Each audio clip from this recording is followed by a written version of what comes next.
오늘은 고린도후서 10장 7절에서 18절 말씀 가지고 주의 말씀 전할 때에 큰 은혜의 시간 되시기를 간절히 바랍니다. 네. 오늘 설교 제목은 타인의 판단입니다. 타인의 판단, 타인의 시선. 어떻게 보면 타인의 비난, 비판 이런 것도 다 들어가 있습니다. 이 설교를 준비하는 이유 중에 하나가 뭐냐면은 우리 오늘날 교회가 세상의 판단과 세상의 시선에 너무 민감해요. 그래서 사람들이 우리를 어떻게 보는가에 대해서 너무 민감한데 그것이 좋을 때도 있지만은 어떻게 세상적이고 세속적인 평가가 우리의 기준이 될 수는 없죠. 그런 걸 많이 느낍니다. 그래서 이 설교를 준비하게 됐습니다.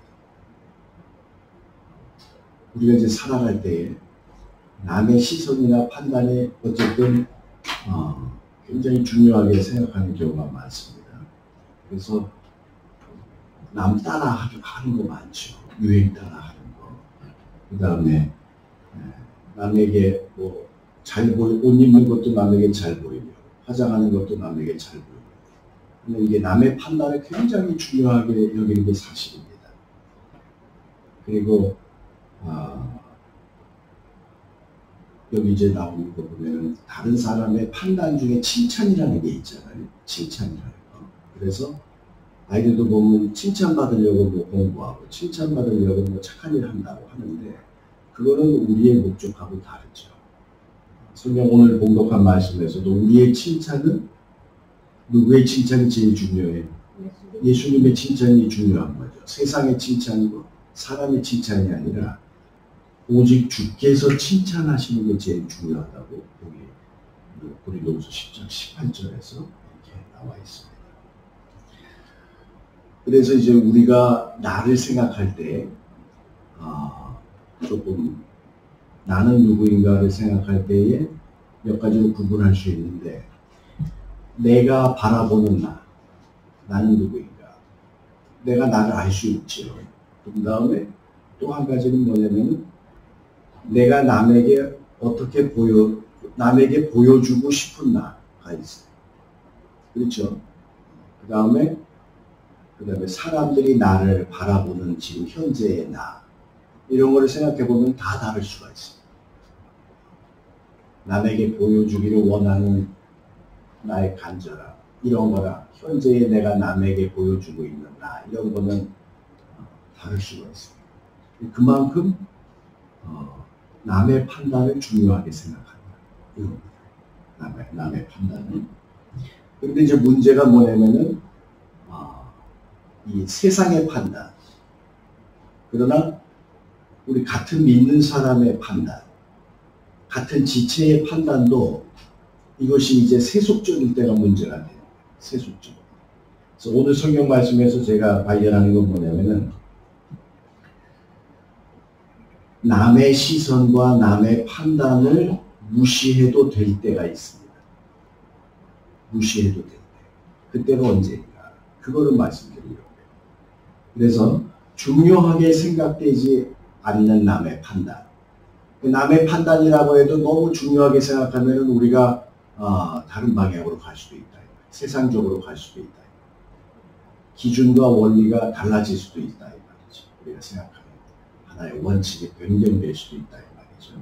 그래서 이거는 우리 같은 성도들끼리의 판단도 마찬가지입니다. 그 판단 중요하지 않습니다. 그거 그렇게 나한테 영향을 끼치는 판단이 아닙니다. 무시해도 됩니다. 라고 생각할 때가 언제인가? 그거를 바울이 오늘 얘기를 하고 있어요. 남의 판단들이 그렇게 중요하지 않다. 무시해도 된다. 라고 할 때에 그때 어떤 경우가 있는가를 오늘 말씀을 통해서 알아보고 우리도 남을 판단할 때 이렇게 하면 안 되고 남이 나를 판단할 때 또 이런 경우는 무시해도 된다. 이런 말씀을 준비해 봤습니다. 첫째는 타인의 판단이 그리스도 중심적이지가 않을 때, 이때는 어떻게 해도 된다? 무시해도 된다. 중요하게 생각하지 않아도 된다. 이게 어떻게 보면 굉장히 우리 중요한 삶의 태도입니다. 다른 사람의 말이 그리스도 중심적이지 않을 때 무시해도 됩니다. 오늘 말씀 보면은 10장 7절 말씀에 너희는 외모만 보는도다 이렇게 나와 있어요. 그러면서 뭐라고 나와 있냐면은 만약에 사람이 자기가 그리스도에게 속한 줄을 믿을지인데 자기가 그리스도에게 속았다면은 우리도 그리스도에게 속한 줄을 안다 이 말. 이거를 말을 바꾸면 자기가 그리스도 중심의 신앙을 가졌다면은 상대방도 그리스도의 중심의 신앙인지 안다 이 말이에요. 그래서 여기서 나오는 외모라는 단어는 프로소폰, 얼굴이라는 단어. 얼굴. 너희는 얼굴만 보는도다 이렇게 나와 있는데 이 얼굴이라는 단어가 외모로 번역이 됐는데 이것도 그 당시에 똑같은 의미를 갖고 있어요. 외적인 환경, 외적인 조건만 본다. 눈에 보이는 것만 본다 이 말이에요. 이 중심을 보는 것입니다.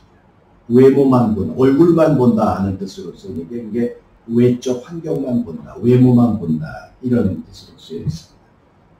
그래서 이 고린도후서 5장 12절에도 여기 이 사람들하고 비슷한 사람들을 향해서 너희가 외모를 자랑하는 자들이다 이렇게 나와 있습니다. 그러니까 만약에 다른 사람의 판단이 외모만 보는 판단이라면은 너희들 생각을 바꿔야 돼 이렇게 나와 있어요. 여러분 7절 마지막 절 한번 보세요.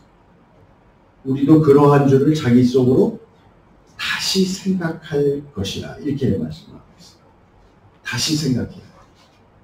그러니까 외모로 사람을 판단하는 것은 중요한 게 아니라 그 사람의 중심이 그리스도인가 아닌가 속 사람을 봐야 된다 이 말입니다. 그런데 여러분 저도 사람을 처음 볼 때 뭘로만 볼까요? 이렇게 설교를 하는 저도 항상 사람 볼 때 쟤 괜찮네. 저기 날씬하네. 이게 참 희한해요. 외모만 보는 게 이게 정말 이거를 자꾸 바꿔야 되는데 요즘에 결혼식 하는 거를 유심히 봤는데 요즘 젊은 사람들은 뚱도 하고 싫어한대. 그래서 아무리 돈이 많고 직업이 많아도 이렇게 남자 배우자가 이렇게 뚱뚱하면은 가차없이 잘라버린다. 그러니까 돈도 싫고 직업도 싫다 이 말이에요. 좀 날씬한 외모가 좀 이렇게 받쳐줘요. 근데 우리가 이제 흔히 얘기할 때도 믿음만 있으면 좋다고 이렇게 얘기할 때가 있잖아요. 근데 진짜 믿음 좋은 사람 갖다 놨는데 뚱뚱하고 외적 환경이 안 좋으면 바로 잘라버리죠. 그것도 다 거짓말이에요.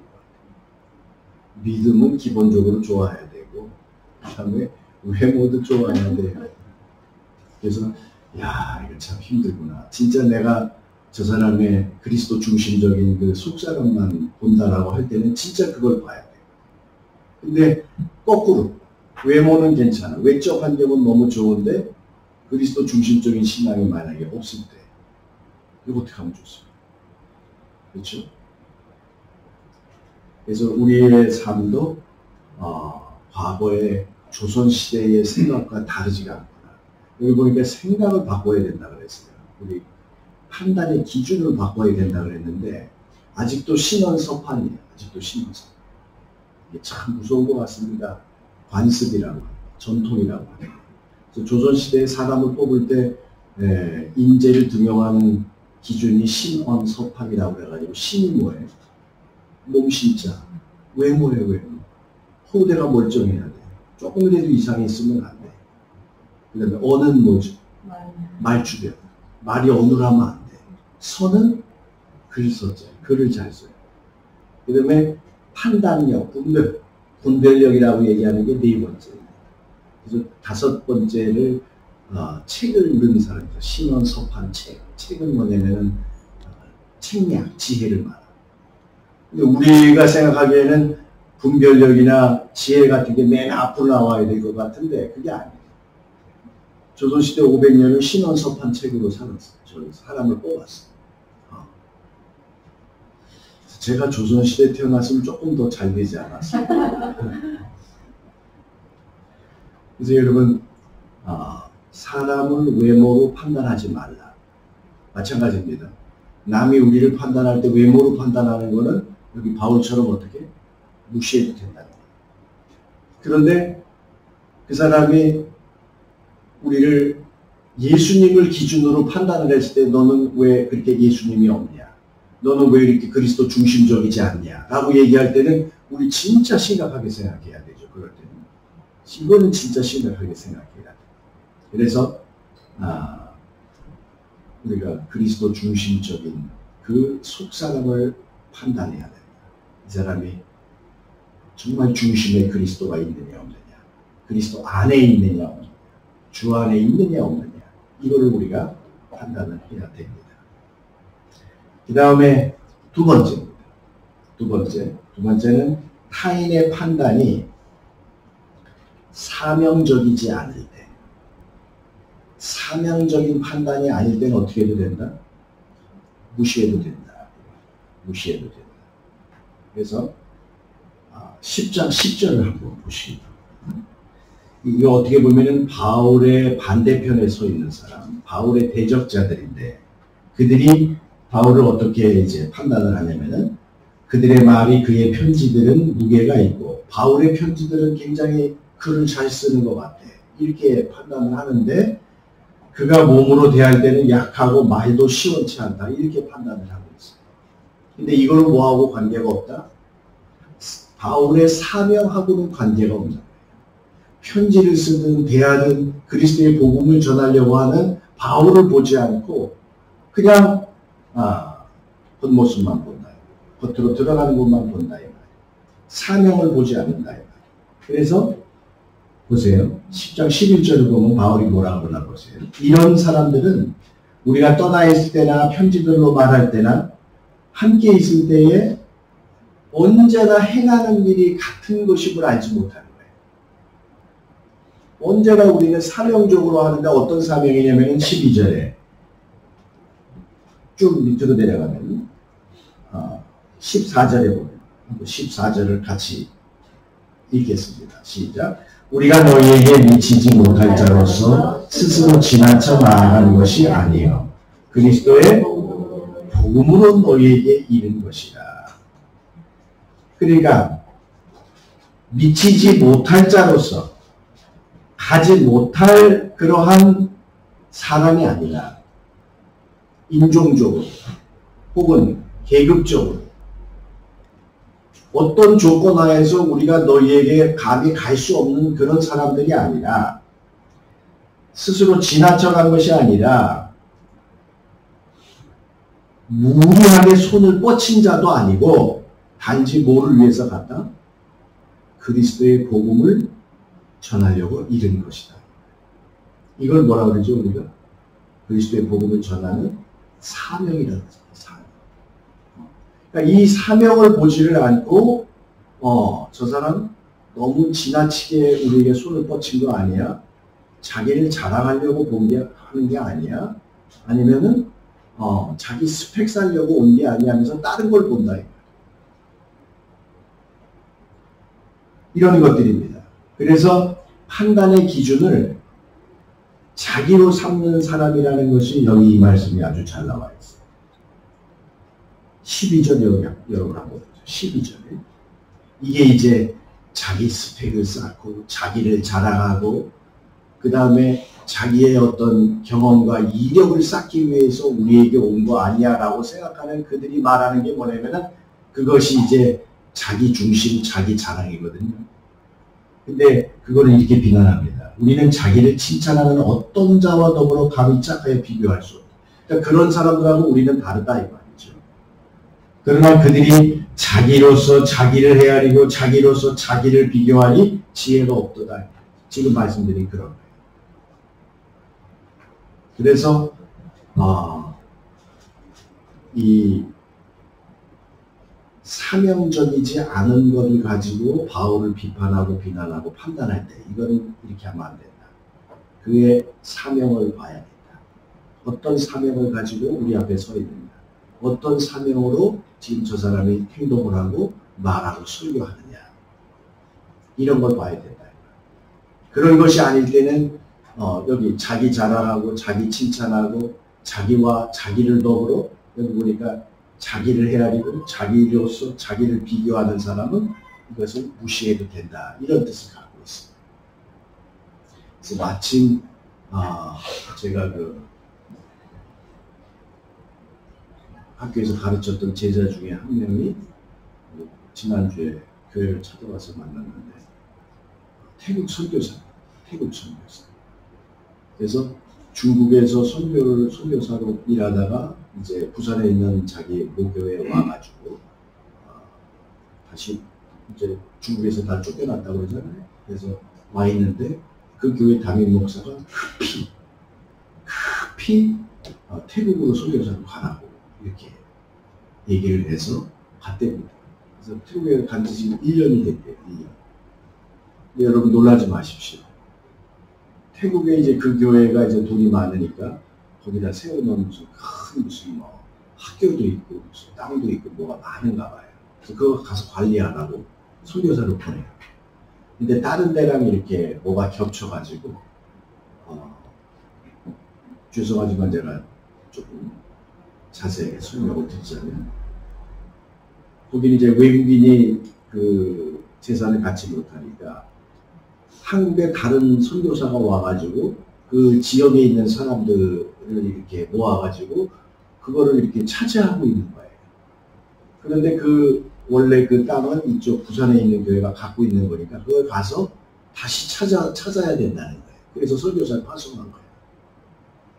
그리고 거기 가서 땅을 찾고 건물을 찾고 그 다음에 또 다른 땅을 사기 위해서 땅을 보러 다닌대. 또 은퇴를 한 2년 앞둔 목사님이 거기서 이제 나중에 뭔가를 하려고 이제 선교사를 파송한 거야. 그래서 제가 그걸 들으면서 도대체 너는 사명이 뭐니? 그랬어요. 선교사의 사명이 뭐예요?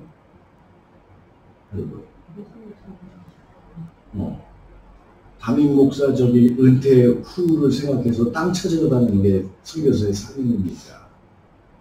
이런 걸 보면서 야 이거 참. 그런데 저는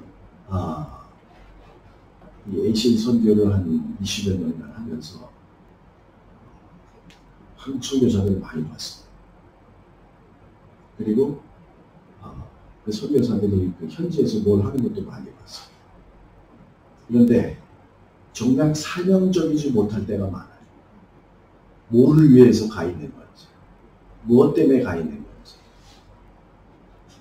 그래서 제가 이제 이 설교를 준비하면서 언제 한 번은 그냥 광고에 맨날 ACA 목사님들 기도해달라고 제가 부탁만 하고 그랬는데 한 번은 제가 ACA 선교가 무엇인가를 또 나중에 오신 분도 있고 하니까 한번 자세히 설명을 해야 되지 않을까 하는 생각을 했습니다. 그래서 다음에 제가 ACA 선교에 대해서 왜 한국 선교사들 제가 접촉하지 않는지, 그리고 왜 이런 선교를 하게 됐는지, 우리의 사명은 무엇인지, 그들이 이제 지금은 왜 안 오는지, 어떤 일이 있었는지, 그런 것들을 한번 자세하게 설명을 해드리겠습니다.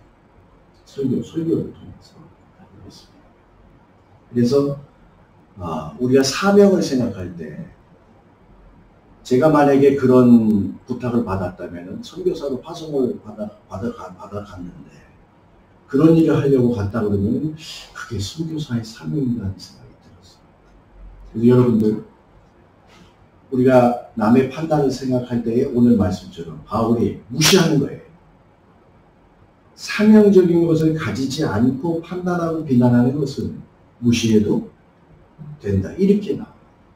그래서 제가 첫 번째는 남의 판단이 어떨 때 무시해도 된다. 네. 그리스도 중심적이지 않을 때 무시해도 된다. 생각을 바꿔라. 이렇게까지 얘기하고 있어요. 네, 두 번째는 뭐라고요? 사명적이지 않을 때는 무시해도 된다. 이렇게 그 사람들의 판단을 염두에 두지 마라. 이런 뜻입니다. 그 다음에 세 번째입니다. 세 번째는 타인의 판단이 성경적이지 않을 때는 어떻게 해도 된다? 무시해도 된다. 성경적이지 않을 때. 이거 굉장히 우리에게도 중요한 건데 우리가 성경을 모르면 안 된다는 거잖아요. 예를 들면 오늘 나온 말씀을 가지고 보면 10장 15절에 보면요. 우리는 남의 수고를 가지고 분수 이상을 자랑하는 것이 아니다. 남의 수고를 가지고 우리는 남에게 봉사하고 희생하고 예수님 말씀처럼 남을 섬기는 자가 되어야 되잖아요. 그런데 어떤 사람은 뭐죠? 남의 수고를 따먹는 거예요. 남의 수고를 이용하는 거예요. 제가 이거를 그냥 뭐라고 그러냐면 성경적이지가 않다. 이렇게 말씀을 드렸습니다. 그 다음에 16절에 보면 남의 규범으로 여기서 규범은 어떤 뒤에 나와 있는 그 지역이라는 뜻을 갖는 겁니다. 남의 지역이나 남의 어떤 그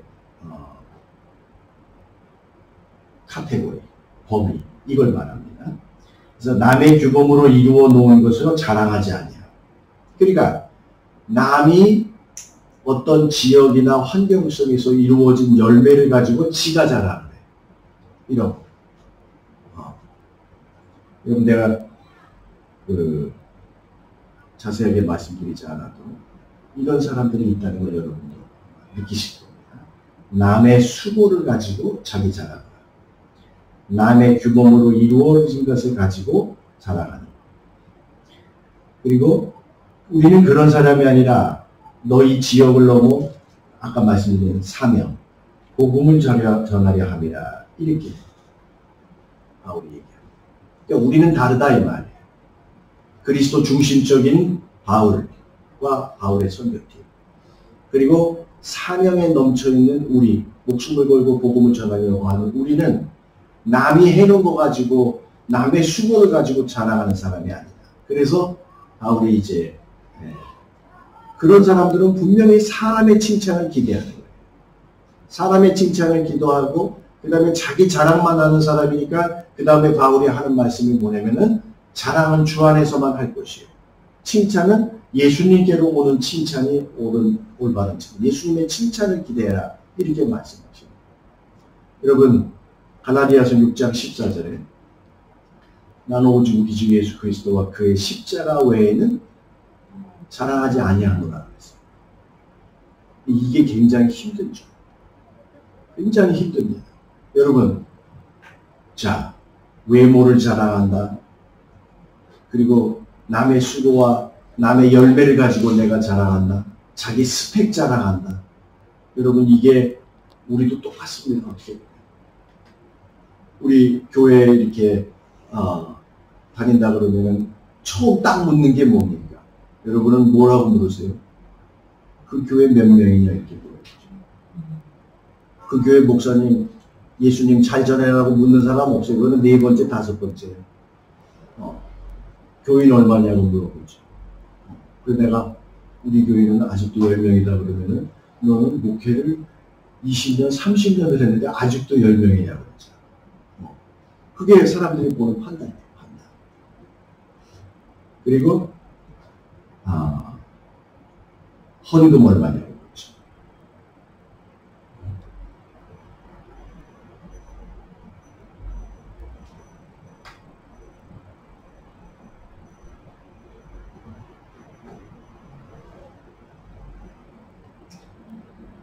그런 것들이 전부 성경적이 아닌 거예요. 성경에 예를 들어서 바울이 고린도 교회를 개척했거나 아니면 필리포 교회를 개척했거나 데살로니가 교회를 개척했거나 너네들 내가 다시 올 때까지 몇 명까지 모아라. 이런 말씀 있습니까? 그런 말씀 없어요. 그런 말씀 성경에서 찾아볼 수가 없어요. 그거 중요하지 않아요. 정말 중요한 건 뭐냐면은 이제 부르심을 받은 우리가 그러니까 사명이에요. 사명. 너희가 복음을 전하느냐 안 전하느냐. 그리고 그 사람이 우리 교회에 오느냐 안 오느냐는 두 번째 문제예요. 바울이 그런 얘기를 한 적이 없어요. 우리가 살면서 그리스도를 전하느냐 못하느냐. 언제나 그리스도의 은혜와 사랑을 전하느냐 못하느냐가 우리의 사명이지.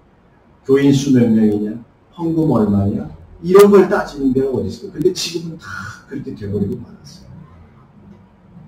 교회 자랑하는 거 보세요. 교회가 뭘 자랑합니까? 십자가 자랑합니까? 성경적이 아니죠. 십자가만 자랑해야지 교회지. 목사지. 그리스도의 십자가 외에는 자랑하지 아니하노라고 그랬으니까. 그게 말씀이잖아요. 성경적이잖아요. 그런데 그렇지 않습니다. 뭐가 얼마고 저 탑 세우는데 얼마나 걸렸고 뭐 맨날 이런 거예요. 지금은 그런 얘기 들으면 아주 저는 정말 지겨워 죽겠습니다. 토가 나옵니다. 도대체 우리의 그 생각의 기준이 뭐길래, 판단의 기준이 뭐길래 저런 성경적이지 않은 것만 얘기할까라고 그런 생각이 듭니다. 그래서 우리의 말과 행동이 성경적이어야 돼요. 그래야 오해가 없습니다. 그래야 착각이 없습니다. 그래야 오류가 없습니다. 그래서 성경적이지 아니하는 이 사람들의 실체가 누구냐? 11장에 나와 있어요. 11장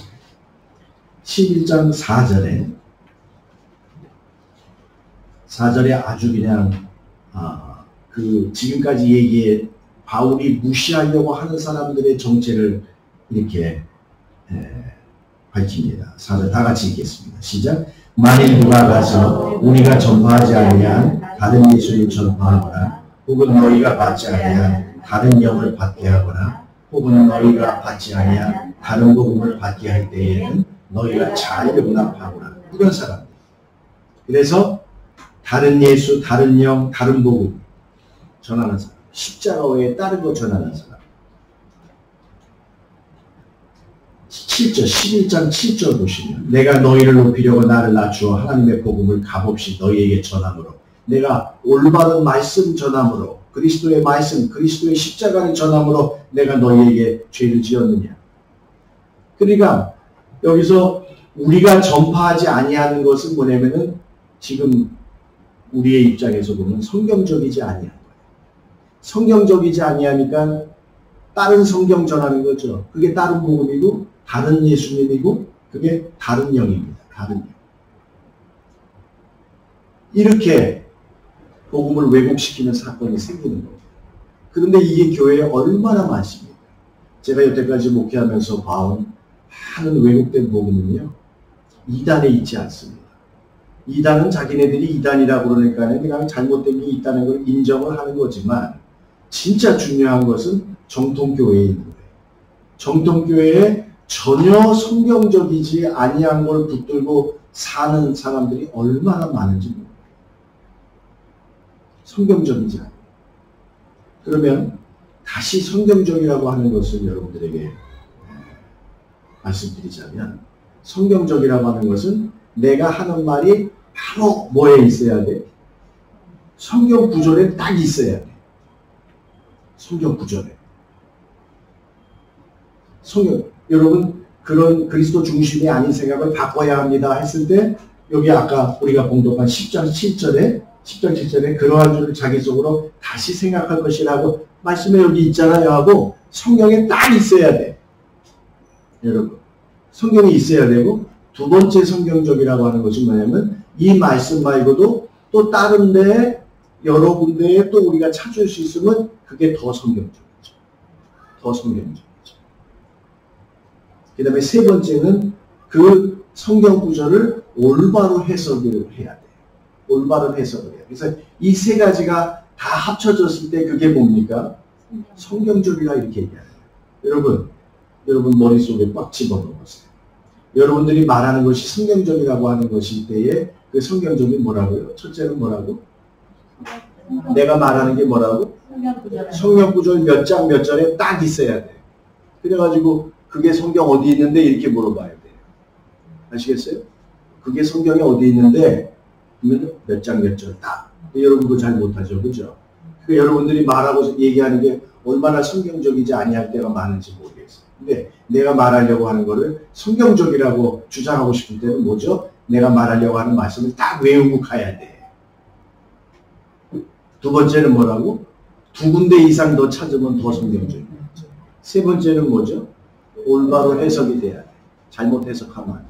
올바로 해석된 말씀이야. 여러분, 오늘 말씀에 자 이런 것들은 무시해도 남의 판단을 무시해도 된다라고 하는 말씀이 다른 데 또 하나가 있어. 그러면 더 성경적이라고 그랬죠. 오늘 고린도후서 말고도. 그래서 제가 고린도 전서를 우리 한번 보겠습니다. 고린도 전서 4장 3절을 한번 보겠습니다.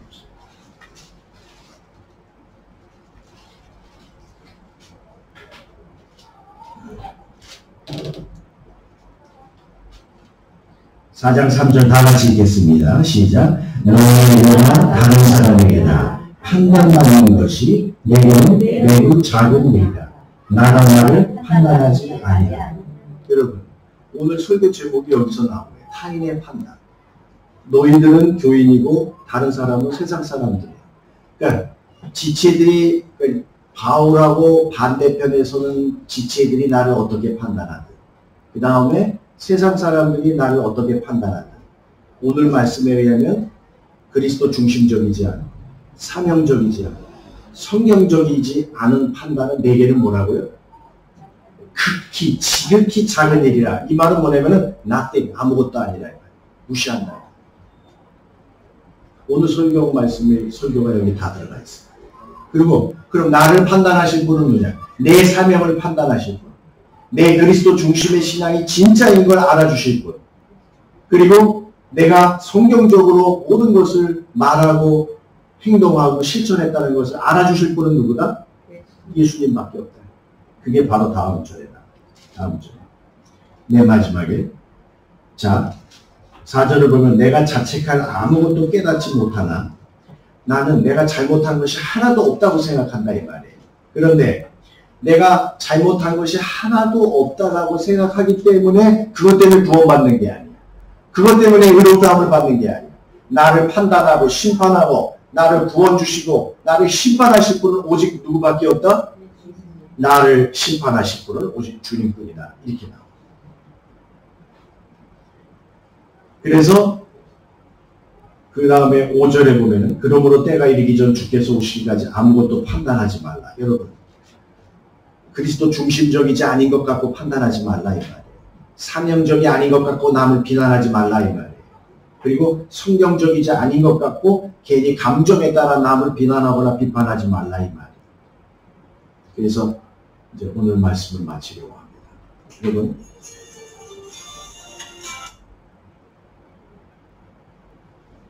차 때문에 그런 것 같은데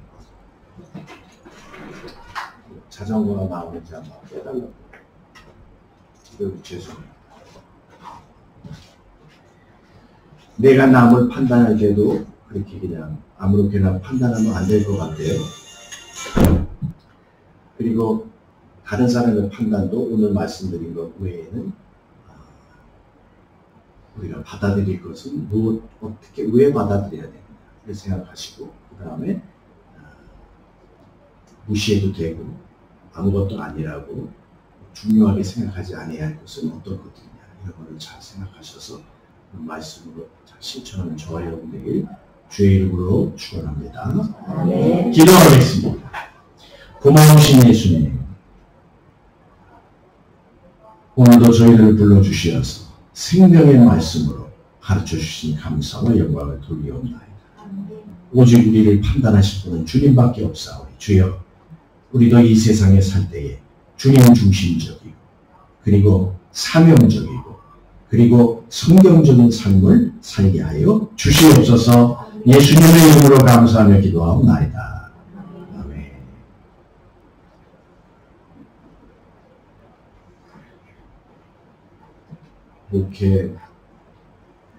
제가 목회가 전도사 생활을 82년부터 한 것 같아요. 가만히 생각해보니까 올해가 80년부터 했으니까 올해가 어떻게 되죠? 40년이요. 40년 목회하면서 설교 시간에 전화 온 건 처음입니다. 모르고 했지, 그 사람들. 네? 모르고 했지, 참더라. 그러니까 이거는 분명히 이제